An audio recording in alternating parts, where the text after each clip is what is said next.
We move now to virtue ethics, in which the emphasis is on the excellence of character rather than emphasis on duty or on consequences.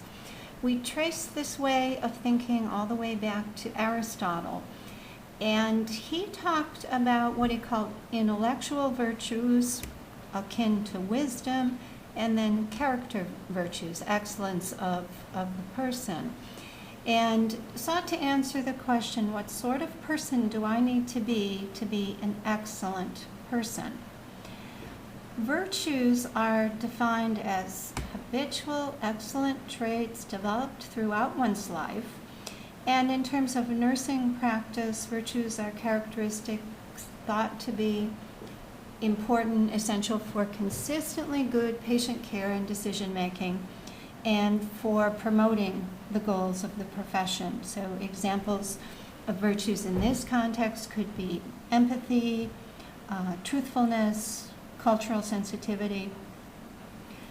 For Aristotle, these intellectual virtues developed through teaching and learning, and so required time and experience to develop. Excellence of character develops through what he called habituation, meaning intelligent, mindful attention to excellent habits, practicing these ways of being over and over.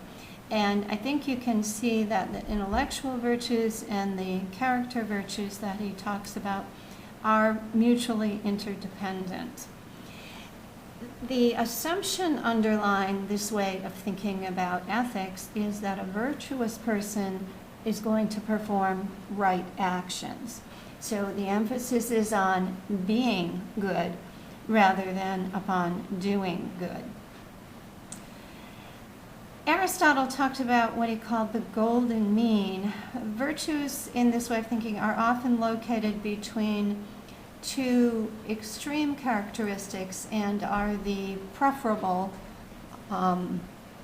value compared to either of those extremes. So similar to what's referred to as the middle way. One example of this is the virtue of courage occurring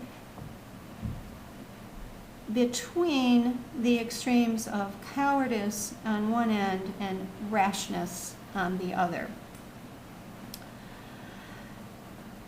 Some shortcomings with this theoretical way of thinking: there's no guidance on right action in a particular situation.